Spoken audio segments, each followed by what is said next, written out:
Assalamualaikum warahmatullahi wabarakatuh. Selamat datang kembali di channel Hikmah Misteri. Dan tentunya masih bersama saya Mas Nara. Apa kabar kalian semua? Semoga selalu baik-baik saja ya. Dan sehat badannya, dilimpahkan rezekinya, dan dihindarkan dari segala mara bahaya. Amin. Di kesempatan kali ini saya akan menceritakan sebuah cerita horor dengan judul Tersesat di Hutan Larangan. Cerita ini ditulis oleh Rizka. Oke, seperti biasa sebelum ke ceritanya, bagi kalian yang belum subscribe channel ini, silahkan bisa subscribe dulu dan aktifkan lonceng notifikasinya agar kalian tidak ketinggalan cerita dari channel Hikmah Misteri yang akan selalu menggetarkan hati kalian. Oke, terima kasih, and so get ready to be haunted.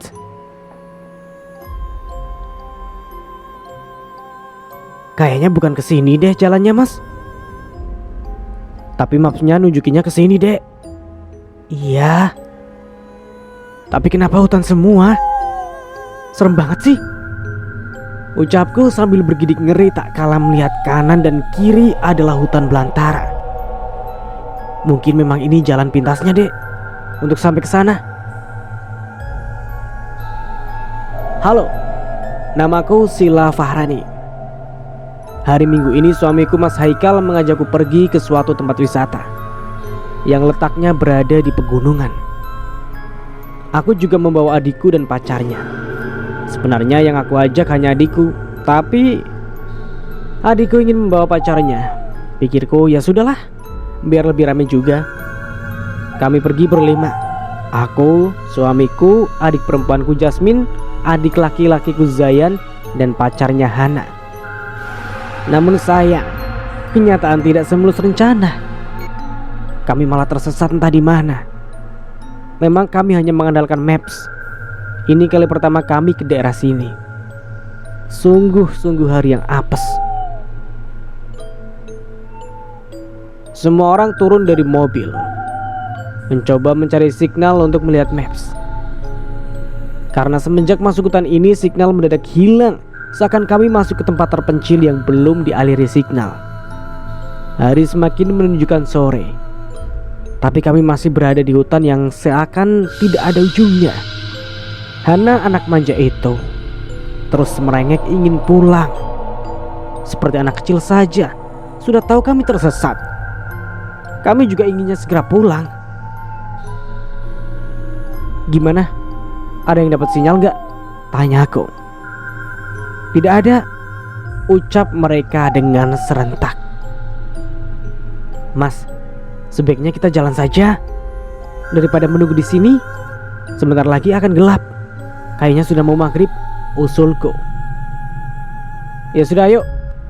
Semuanya masuk ke mobil, titah suamiku.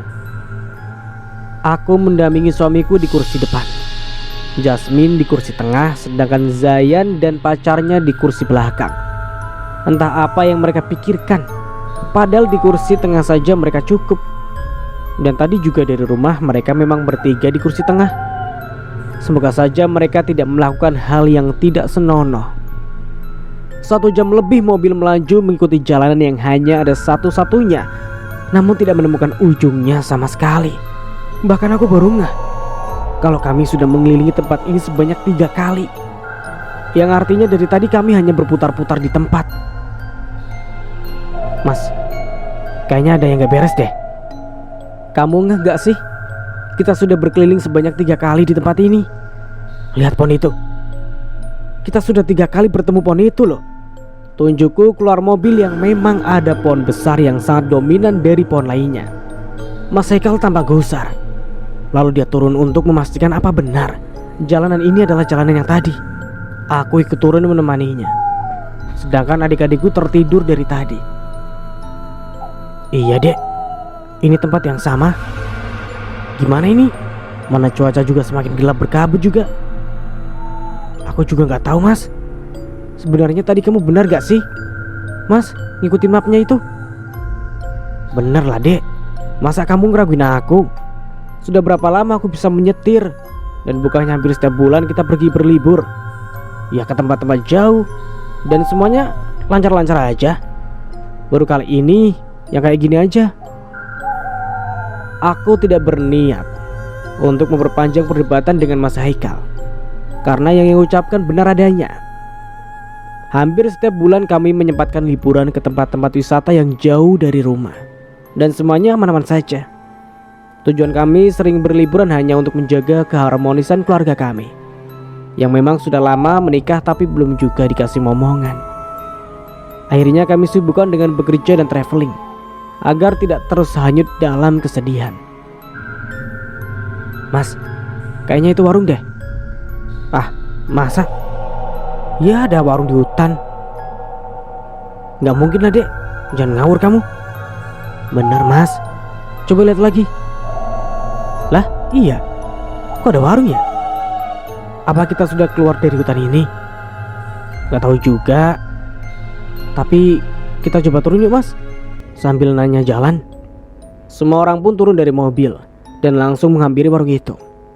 Mataku terpukau saat melihat banyak makanan di sana, mulai dari gorengan yang masih hangat, minuman dan juga roti. Jangan dulu makan apapun sebelum pemiliknya keluar, tegasku. Bu, permisi. Panggil kami beberapa kali, namun tidak ada yang keluar dari dalam. Mungkin orangnya lagi pergi kak. Udahlah kita makan saja, Zain udah lapar, ucapnya lalu langsung menyambar gorengan di depannya. Ya ampun dek, jangan sembarangan gitu, kenapa? Pemiliknya nanti marah loh. Ya nggak akan marah lah kak, kan kita bayar, kekehnya. Anak itu memang keras kepala, nggak bisa banget nurut sama kakaknya. Sedangkan Zayan dan pacarnya menikmati gorengan. Aku, Mas Haikal dan Jasmine hanya duduk-duduk saja di kursi kayu yang tersedia sambil menunggu pemiliknya keluar. Jasmine berbeda dengan Zayan. Jasmine sangat patuh terhadapku. Ya mungkin karena dia anak perempuan lebih mudah diatur. Dia juga tidak berani mengambil apapun di warung ini sebelum aku bolehkan. Entah kenapa, perasaanku tidak enak. Ditambah melihat kondisi warung yang sepi seakan tidak ada penghuninya. Tapi banyak makanan saji yang masih hangat seperti baru diangkat dari penggorengan. Gimana mas? Masih belum dapat sinyal? Belum dek. Entah kita berada di mana sih sampai tidak ada sinyal gini, eluhnya. Kak, aku mau masuk mobil ya. Mau tiduran, dingin di luar, tutur Jasmine. Ya sudah, kamu tunggu di mobil aja ya, tapi jangan kemana-mana loh. Ah! Teriak Jasmine dari dalam mobil. Aku yang kaget langsung menghampirinya dengan diikuti yang lain. Kenapa dek? Ada apa? Tanyaku dengan cemas. Itu kak, ada nenek-nenek barusan tiba-tiba aja nongol di kaca mobil. Ya jelas aku kaget, gugupnya. Tak berselang lama, nenek-nenek yang dimaksud Jasmine pun menampakkan dirinya. Ia berjalanan dari samping mobil. Aku langsung menghampirinya, mungkin ia pemilik warung itu. Nek, maafin adik saya ya. Dia hanya kaget. Aku takut ia tersinggung karena teriakan adikku. Namun nenek itu tidak menjawabku. Dia langsung masuk dalam warung. Nenek itu sudah bongkok, jalannya dibantu tongkat. Rambutnya disanggul dan ia menggunakan kebaya zaman dulu. Beberapa saat kemudian nenek itu keluar dari dalam warung, lalu menyuruh kami menghampirinya. Sini cuk. Nenek itu melambaikan tangannya ke arah kami. Nenek, pemilik warung ini. Maaf ya, tadi adik saya sudah mengambil beberapa makanan tanpa izin, tapi saya akan bayar kok nek. Tidak apa-apa, makan saja. Makanan itu memang sengaja dibuat untuk menyambut kalian. Dek. Kenapa nenek itu berkata seperti itu? Maksud nenek? Ah, tidak. Sudah jangan dipikirkan. Tuturnya dengan senyuman tipis. Namun di mataku seakan seringai bukan senyuman. Kemudian dia mengambil masuk dalam warungnya. Tanpa terasa waktu semakin malam, di ponselku sekarang sudah menunjukkan pukul 10 malam. Bahkan di sini tidak ada suara azan sama sekali, yang artinya kami sudah sangat jauh dari pemukiman. Mas, kita harus melanjutkan perjalanan. Apa bagaimana nih mas? Hari semakin larut. Kasihan adik-adik kita. Aku mencoba mengajak suamiku berkompromi. Mas juga gak tahu dek. Takutnya jika kita memaksakan jalan akan sia-sia saja. Sedangkan bensin mobil semakin menipis. Lalu malam ini kita harus tidur di mana mas? Di mobil aja dek. Kita ikut memarkirkan mobil di sini jika diizinkan, usulnya. Ya baiklah, mau bagaimana lagi? Nanti aku bakal nyoba minta izin sama nenek pemilik warung ini. Beberapa saat sosok nenek tadi kembali keluar menghampiri kami. Aku tidak membuang kesempatan. Langsung saja aku minta izin untuk menginap di sini malam ini. Nek, apa boleh kami ikut parkir mobil di depan warung nenek? Kami memutuskan akan tidur di dalam mobil sampai besok pagi. Baru kami melanjutkan perjalanan lagi, ucapku dengan hati-hati. Nenek itu seakan berpikir dengan pandangan yang lurus. Sampai akhirnya dia angkat bicara. Silakan cuk. Bahkan jika kalian ingin tidur di dalam juga sangat boleh. Karena ini juga tempat kalian. Jawabnya dengan kata-kata yang membuatku sedikit tidak nyaman. Rasanya dari tadi omongan nenek ini banyak ngawurnya. Tadi dia bilang menyediakan makanan di warungnya untuk menyambut kami. Lalu sekarang ia mengatakan jika tempat ini adalah tempat kami juga. Sungguh membuatku frustasi. Ya walau begitu aku tidak begitu mengindahkan omongannya. Kuanggap itu hanya candaan semata. Tidak perlu nek, kami tidur di mobil saja, ujarku. Namun tiba-tiba Zayan menimpali ucapanku. Aku saja sama Hana yang tidur di dalam kak, celetuknya. Memang kurang ajar anak satu itu. Selalu saja membuat aku darah tinggi. Hei, kamu sudah gila. Kalian itu bukan muhrim. Belum menikah, jangan ngaco-ngaco deh, dengusku. Sudah, tidak apa-apa cuk. Biarkan mereka berdua tidur di dalam. Biar nenek yang menjaganya. Tak habis pikir aku. Malah merasa sosok nenek ini selalu mendukung perbuatan tidak benar. Mana setiap senyumannya penuh arti yang tak bisa aku pecahkan. Tuh kak, neneknya saja tidak keberatan. Kasihan Hana kalau harus tidur di mobil, pasti tidak nyaman. Tahu sendiri dia itu kan dari keluarga yang berada. Ya terserah kalian lah. Rasanya kepalaku ingin pecah memikirkan kelakuan Zayan. Aku langsung memilih pergi ke dalam mobil bersama Mas Haikal dan Jasmine. Di dalam mobil aku langsung memposisikan kursi agar nyaman untuk dipakai tidur. Kantuk menyerangku begitu saja. Tanpa memperdulikan yang lain, aku langsung terlelap begitu saja. Oke. Kita beralih ke sudut pandang Zayan. Lanjut. Ayo cuk, masuk, sudah malam, ajak nenek itu kepadaku dan Hana. Ya aku pun langsung mengikutinya. Ini, kalian tidurlah di kamar nenek. Nenek mau menutup warung dulu. Iya nek, terima kasih. Tubuh renta itu kemudian keluar meninggalkan aku dan Hana di kamar berduaan. Kulihat nenek itu berjalan dengan tergopoh. Mungkin karena kondisinya yang sudah bongkok. Jalan saja ia harus dibantu tongkat. Ya tapi aku tidak memperdulikannya lagi. Malah entah apa yang kurasakan. Seakan aku ingin sekali bercinta dengan Hana. Hawa nafsu ini tiba-tiba menyergapku.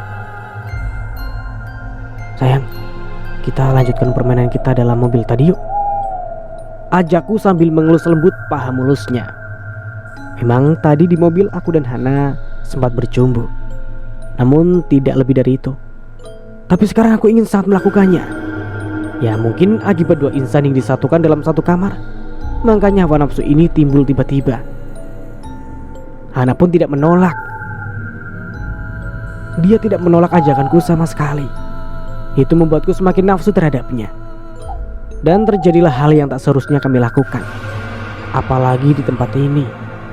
Tanpa aku sadari, dari tadi ada yang tengah memperhatikan perilaku tak senonohku dan Hana. Ia tersenyum menyeringai dengan wujudnya yang sangat menyeramkan.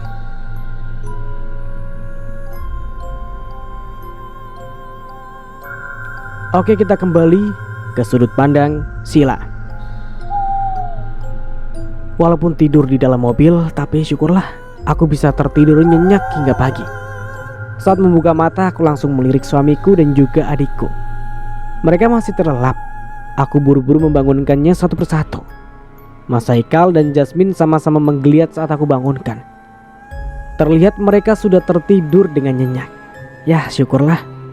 Tanpa memperhatikan sekitar lebih dulu, aku, Mas Haikal dan Jasmine langsung turun dari mobil. Pertama kali pintu mobil dibuka, aku belum ngeh dengan pemandangan di depanku. Tidak berlangsung lama saat aku keluar dari mobil, aku merasakan syok yang spontan. Tak kalah lihat di depanku bukanlah warung yang tadi malam, melainkan gundukan tanah dengan dedaunan dan ranting yang sudah mengering di atasnya. Lalu di tengah-tengahnya terdapat satu batu nisan. Badanku seakan tak bertulang, lemas, pandanganku kabur. Mas Haikal yang mengetahui kondisiku langsung membopongku kembali ke dalam mobil dengan diikuti Jasmine yang sama syoknya denganku. "Zayan di mana, Mas?" ucapku tertatih sebelum akhirnya benar-benar gelap. "Dek, bangun dek. Kak, bangun. Jangan buat kami khawatir." Sayup-sayup aku mendengar suara seseorang memanggil-manggil sambil menepuk pelan pipiku. Lalu perlahan aku membuka mata dan mengedarkan pandanganku ke arah luar. Ternyata bukan mimpi. Warung itu benar-benar lenyap membawa serta Zayan dan Hana. "Mas, di mana Zayan?" "Dek, di mana Zayan?" tanyaku bergantian. "Kami juga belum tahu sayang. Dari tadi kami menunggu kamu bangun. Kayaknya Kak Zayan sama Kak Hana dibawa sosok nenek-nenek semalaman, Kak," ucap polos adik bungsuku yang sedikit masuk akal. "Bagaimana jika mereka tidak ketemu? Apa yang harus kakak katakan pada keluarga Hana nanti?" ujarku sambil terisak. Walaupun Zayan keras kepala dan susah diatur, tapi ia tetaplah adikku. Lalu Hana, bagaimana dengan keluarganya jika mereka mengetahui anaknya hilang? Aku benar-benar ceroboh. Bagaimana bisa aku membiarkan mereka tidur di dalam? "Sudah deh, jangan menangis. Ini bukan salahmu. Memang dari semalaman anak dua itu susah dikendalikan, sangat-sangat membangkang, tidak bisa diatur. Aku paham dengan kesalahannya, tapi aku lebih mengkhawatirkan keselamatan mereka. Mas, kita lihat makam yang ada di sana yuk. Aku penasaran." Kami bertiga pun mendatangi makam itu dengan batu nisan yang sudah tak terlihat namanya. Seakan ini makam tua yang sudah puluhan tahun berada di sini. Namun jika diperhatikan dengan seksama, nisan itu masih terbaca walau hanya namanya saja. Lastri. Ya, benar. Nama pemilik nisan itu adalah Lastri. Ternyata ini makam seseorang perempuan. Tapi siapa? Di tengah hutan seperti ini ada manusia yang memakamkan seorang di sini. Cukup aneh dan tega. Siapa yang akan berkunjung untuk berziarah ke hutan belantara seperti ini? Cukup lama kami di depan makam itu. Akhirnya kami memutuskan untuk berpencar mencari Zayan dan Hana. Waktu sudah semakin siang. Kabut sudah hilang diganti cahaya matahari. Namun di tempat ini tetap saja gelap. Seakan ada kabut goib yang menghalangi matahari untuk menyinari. "Zayan, Hana!" teriakku setiap penjuru hutan, berharap mereka bisa mendengar teriakanku. Bayangkan saja, saat ini kami berada di tengah-tengah hutan yang begitu luas dan rindang. Bahkan setiap penjuru hutan terlihat seperti lapangan yang tidak ada ujungnya. Suara pun seakan kembali lagi setiap kami berteriak. Entah ada di mana kami sebenarnya. Yang jelas kami tidak mengenali tempat ini. Aku sebut ini sebagai wisata pembawa petaka. Aku berharap saat ini ada orang baik yang menolong kami, atau ada orang lain yang lewat ke hutan ini, sehingga kami bisa meminta pertolongan kepadanya. Pertahanan kami sekarang hanyalah mobil yang bensinnya tinggal sedikit. Kemudian ponsel yang sebentar lagi ia akan mati karena tidak di-charger dari kemarin. Percuma kami membawa charger. Jangankan menemukan listrik, sinyal aja tidak ada. Kami bertiga kembali berkumpul dengan wajah yang lesu karena tidak menemukan petunjuk sama sekali. Kami terduduk di bawah pohon tenggelam, dalam pikirannya masing-masing. Tentu saja penyesalan tidak arti sekarang semua sudah terjadi. kami harus tetap untuk melewatinya. Aku hanya memikirkan kecemasan orang tua kami di rumah. Entah sekhawatir apa mereka melihat anak-anaknya tak kunjung pulang. Diam-diam aku menitikkan air mata, namun langsung aku lap dengan bajuku. Aku tidak mau terlihat lemah di depan Jasmine. Bagaimanapun aku harus terlihat kuat di hadapannya. Jasmine anak yang baik. Dia tidak mengeluh walau harus tersesat seperti ini. Dia masih remaja, masih sekolah di kelas 2 SMK. Entah bagaimana sekolahnya jika dia ikut terkurung di hutan ini selamanya. Sebenarnya dosa apa yang sudah kami perbuat hingga kami terjebak di sini? Aku rasa ini bukan tanpa sebab. Dek, ayo kita kembali ke mobil. Paling tidak kita harus makan agar mempunyai tenaga untuk mencari Zayan dan Hana, tutur Mas Haikal. Baiklah Mas, ayo. Akhirnya dengan berjalan gontai kami bertiga kembali ke mobil. Ya, untuk sekedar ngemil karena tidak ada nasi. Kemarin kami hanya membawa beberapa roti dan cemilan kering. Dek, hari makin gelap. Kita kayaknya harus pergi dari sini. Pergi bagaimana Mas? Sedangkan adikku saja belum ketemu. Tapi jika kita terus-terusan di sini, juga tidak akan ada jalan keluar, Dek. Kamu lihat sendiri di sini, sepi. Tak kita temui satu orang pun dari tadi. Ya siapa tahu jika kita sambil berjalan, kita menemukan seseorang atau bahkan Zayan. Iya Kak, benar. Kita harus pergi sebelum malam, sambung adikku. Aku pun akhirnya hanya mengiyakan ucapan mereka, dan akhirnya pergi meninggalkan lokasi itu. Tidak hentinya aku melihat-lihat keluar berharap aku menemukan mereka ataupun orang lain. Namun nyatanya hanya pepohonan yang kami temui. Tidak ada manusia satupun. Seakan tempat ini tak pernah dijamah manusia seperti kami. Setelah berjalan lumayan jauh, aku menangkap sesuatu dari dalam hutan. Setelah diperhatikan lebih dalam, benar, aku tidak salah lihat. Di sana aku melihat ada dua orang yang sedang berlari kencang seakan dikejar sesuatu. Namun karena jarak yang lumayan jauh dan terhalangi oleh pepohonan, aku tidak bisa mengetahui siapa mereka. Mas, hentikan mobilnya, teriakku, namun mataku tidak lepas dari sosok yang aku lihat. Astagfirullah Dek, ngagetin aja, ujar suamiku yang spontan menginjak rem hingga membuat kami terlonjak ke depan. Untung kami memakai seat belt. Ada apa Kak? Tanya Jasmine. Tanpa menjawab mereka, aku langsung buru-buru turun dan masuk ke dalam hutan untuk mengejar dua orang yang berlari tadi. Ya entah mengapa perasaanku mengatakan kalau mereka adalah Zayan dan Hana.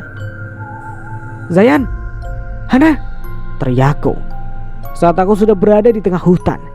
Jejak mereka malah menghilang, padahal aku tidak melepaskan pandanganku sama sekali. Seakan ada yang menyembunyikan mereka dariku. Hatiku mengatakan bahwa mereka ada di sini, tapi raganya tidak terlihat. Ya ampun Dek, kenapa harus lari-larian? Hampir saja kami kehilangan jejakmu loh, omel suamiku dengan nafas yang memburu juga dengan Jasmine. Memangnya aku sudah berlari sejauh mana sehingga mereka sepertinya sangat capek mengejarku? Mungkin aku tidak ngeh sudah berlari sangat jauh karena terlalu fokus mengikuti langkah orang-orang yang aku lihat tadi. Maaf Mas, aku tadi seperti melihat Zayan dan Hana. Makanya aku berlari tanpa menghiraukan kalian karena takut kehilangan jejak mereka. Tapi nyatanya aku benar-benar kehilangan jejak mereka, ungkapku. Tapi aku gak lihat siapa-siapa Dek. Padahal aku sama Jasmine mengikuti kamu sejak tadi loh. Mungkin kalian tidak memperhatikan, tapi mataku tidak mungkin salah. Ya sudah, kita balik ke mobil ya. Hari sudah semakin gelap, takut kemalaman di sini. Ya Allah Zayan, kamu di mana sebenarnya? Pulang Dek, jangan buat kakak khawatir, aku membatin. Kami bertiga pun berjalan berdampingan untuk kembali ke mobil. Namun sudut pandangku seakan menangkap banyak bayangan dari kanan ataupun kiri. Tengkukku seketika meremang spontan, seakan ada yang meniup leherku. Hawanya dingin dan menusuk kulitku. Buru-buru aku mengalihkan pandangan, lalu menggandeng tangan suamiku. Itu aku lakukan untuk menghilangkan rasa takutku. Mas, kita mau gimana sekarang? Bentar lagi kayaknya gelap. Sedangkan Zain sama Hana belum ketemu, tanya aku. Kita lanjutin perjalanan ya dek, sambil mencari makan. Siapa tahu nanti kita juga bisa nemuin orang, jawab suamiku. Kak, lihat deh, ada jambu. Tunjuk adikku ke salah satu pohon, yang memang pohon jambu yang sedang berbuah. Ambil yuk kak, mungkin di hutan gak ada pemiliknya. Yang penting kita izin aja, ujar adikku. Aku melirik sekilas suamiku. Baiklah, biar Kak Haikal yang naik. Walau sebelumnya kami bingung harus izin ke siapa, karena di sini tidak ada satu orang pun. Aku anggap saja ini buah-buahan liar yang tumbuh di hutan belantara. Lalu minta izin kepada penunggu di sini. Takutnya ada makhluk tak kasat mata yang menempati pohon-pohon ini. Setelah mengambil beberapa buah yang kami rasa cukup untuk mengganjal perut malam ini, kami pun melanjutkan perjalanan. Tak lama kami sudah sampai di jalanan setapak yang terparkir mobil putih. Bukan lain itu adalah mobil kami. Kami langsung masuk mobil dan beristirahat. Mas Haikal membuat persiapan untuk membuat api unggun. Kayaknya kami akan tinggal di sini malam ini juga.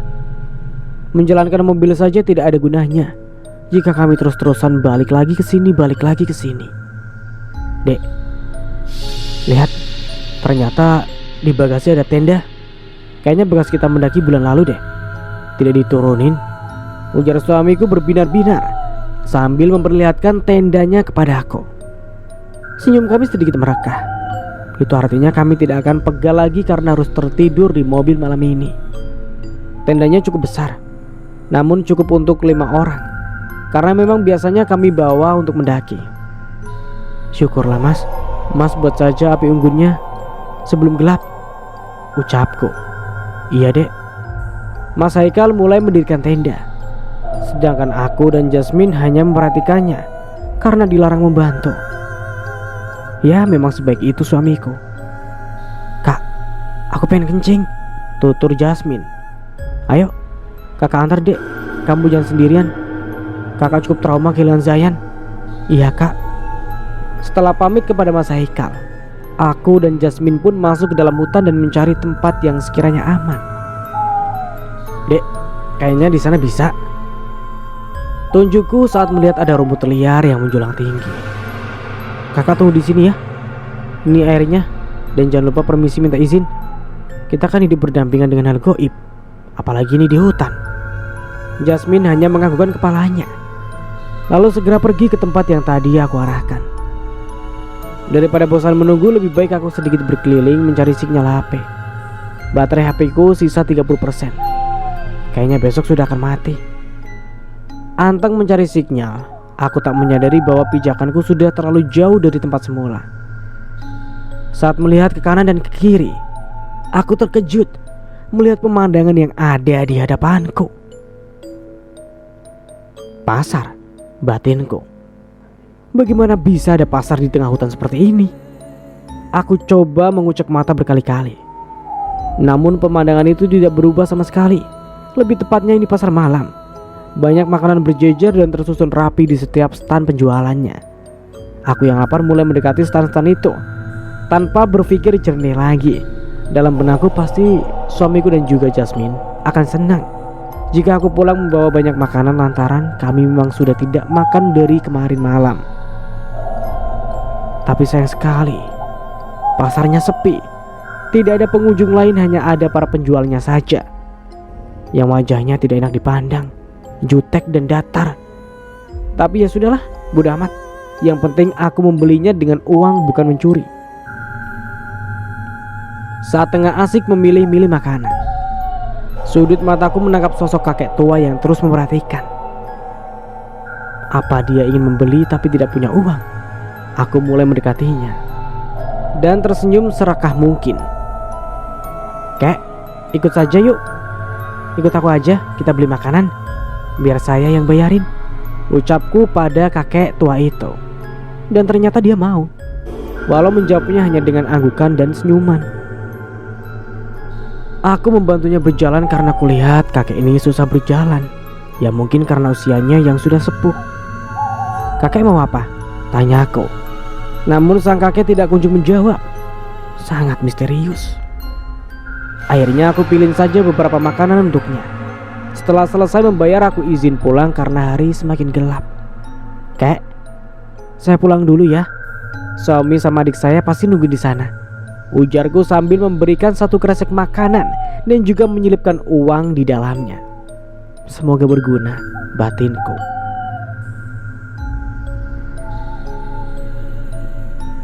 "Biar saya antar," jawabnya. Baru kali ini aku mendengarnya berbicara. Kukira kakek ini bisu. "Tidak usah repot-repot, kek. Saya masih ingat jalannya kok," tolakku secara halus. Aku hanya kasihan melihat kondisinya. "Tidak apa-apa, nak. Anggap saja ini tanda terima kasih banyak dari saya," jawabnya dengan ramah. "Baiklah, kek. Mari. Nanti saya kenalkan juga sama suami saya dan adik saya." Akhirnya aku dan si kakek pun berjalan berdampingan. Aku menyeimbangi jalannya yang sangat pelan. Lalu aku baru ingat bahwa aku di sini itu karena tersesat. Kenapa aku tidak meminta bantuan si kakek? "Kek, sebenarnya saya di sini itu tersesat. Sudah 2 hari saya di sini. Apa kakek tinggal di dekat sini?" tuturku. Karena si kakek tidak kunjung menjawab, aku pun melanjutkan ucapanku. "Entah apa yang membuat kami tersesat di sini, kek. Bahkan sekarang adik laki-laki saya hilang tak kemana. Apa kakek bisa membantu saya?" sambungku lagi. Tanpa terasa aku sudah di penghujung hutan. Dan mobil Mas Haikal juga sudah terlihat. "Ayo, kek, biar saya kenalkan ucapku terhenti saat tak kutemui keberadaan si kakek tadi.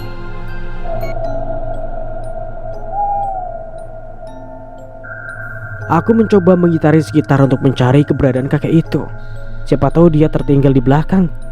Namun saat aku mencarinya, memang tidak ada jejak dari si kakek. Mungkin saja si kakek sudah pulang.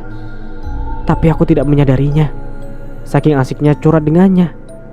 Aku pun langsung berlari kecil mengambil mobil dan menenteng satu kresek yang lumayan besar. Saat sampai mobil, kulihat Jasmine dan Mas Haikal sedang menyalakan api unggun dengan santai. Apa mereka tidak mencariku? "Mas, loh, Dek, kamu dari mana?" ucap suamiku yang membuatku heran. "Oh, iya. Maaf ya, Dek.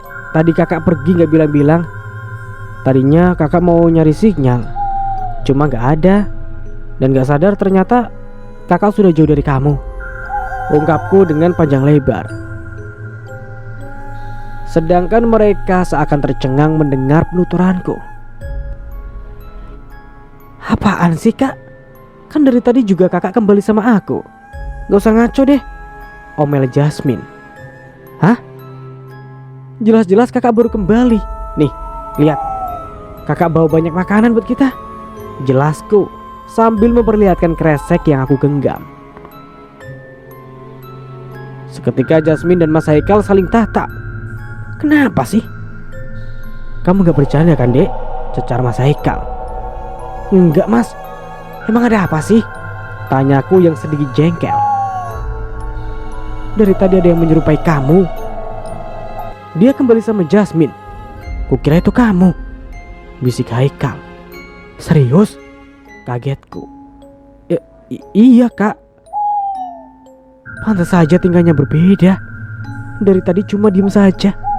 Ditanya juga gak jawab. Pas kakak balik, sosok itu juga ikut menghilang. "Ih, serem," tutur Jasmine sambil bergidik ngeri. "Ya sudahlah, gak usah dipikirin. Mungkin itu makhluk yang iseng saja. Yang terpenting dia gak ganggu kita. Mending sekarang kita makan." Aku membuka kantong kresek yang aku bawa. Syukurlah itu beneran makanan. Kukira akan berubah menjadi daun seperti di film-film. Kami bertiga pun mulai menikmatinya. Akhirnya perut kami terisi makanan. Padahal tadinya aku pikir kami akan mati kelaparan di sini. Kamu dapetin makanan ini dari mana, Dek? Itu tadi pas aku nyasar, tiba-tiba aku lihat ada pasar, Mas. Pasarnya besar, tapi kosong, gak ada pengunjungnya. Ucapku polos. Mas Haikal tiba-tiba tersedak. Loh, kenapa, Mas? Masa di hutan ada pasar, Dek? Kamu jangan aneh-aneh deh. Lah, ini buktinya aku bawa makanan. Mungkin ada kehidupan di sana, Mas. Kita aja yang gak tahu. Besok kita ke sana deh, biar Mas percaya. Tadi juga aku ketemu sama kakek-kakek. Dia baik banget, Mas. Tapi sebelum aku mau minta bantuan, dia sudah menghilang. Semoga saja besok aku ketemu lagi sama kakek itu, sambungku.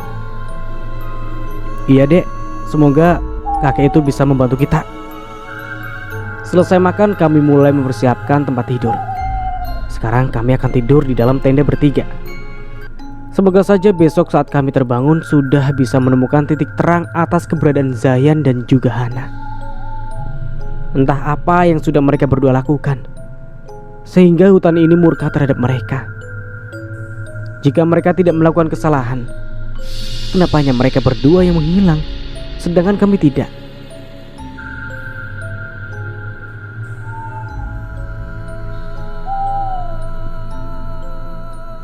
Kita berlanjut ke sudut pandang Zayan.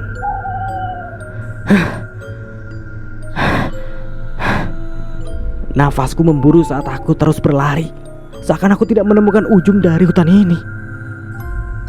Bagaimana bisa saat aku dan Hana terbangun sudah berada di ujung jurang?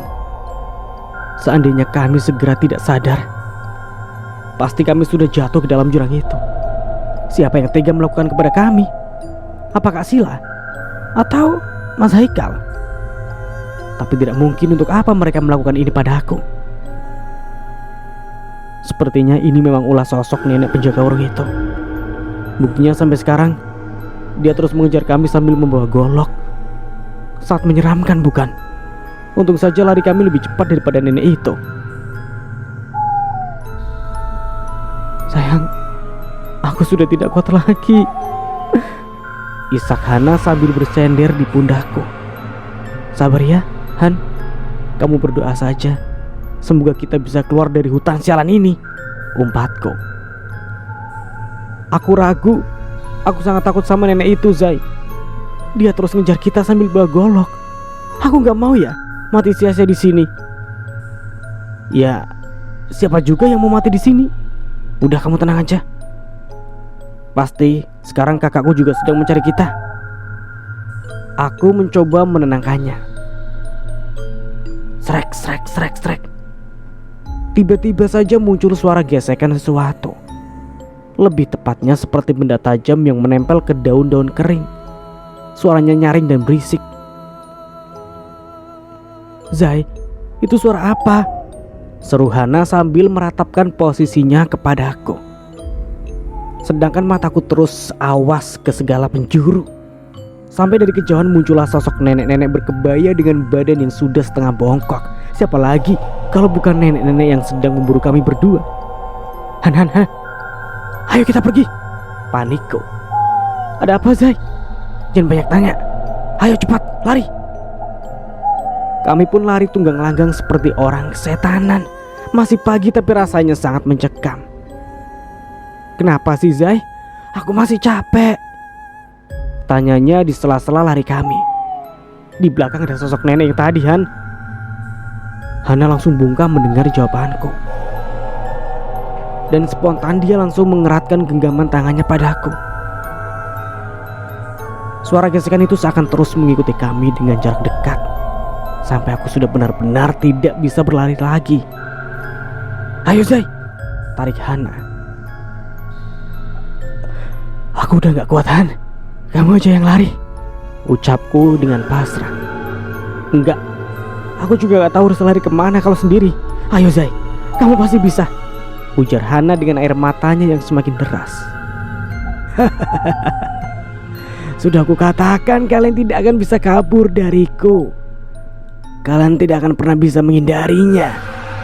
Kalian sudah mengotori tempatku, jadi kalian harus bertanggung jawab. Seketika aku dan Hana saling pandang saat mendengar suara itu. Suara yang kami sudah tahu siapa pemiliknya. Dan sampai di sini dulu ceritanya. Nantikan kelanjutan ceritanya di part berikutnya dari saya. Mohon maaf bila ada salah kata atau dalam penyampaian cerita. Akhir kata, wassalamualaikum warahmatullahi wabarakatuh. Sampai jumpa di video berikutnya.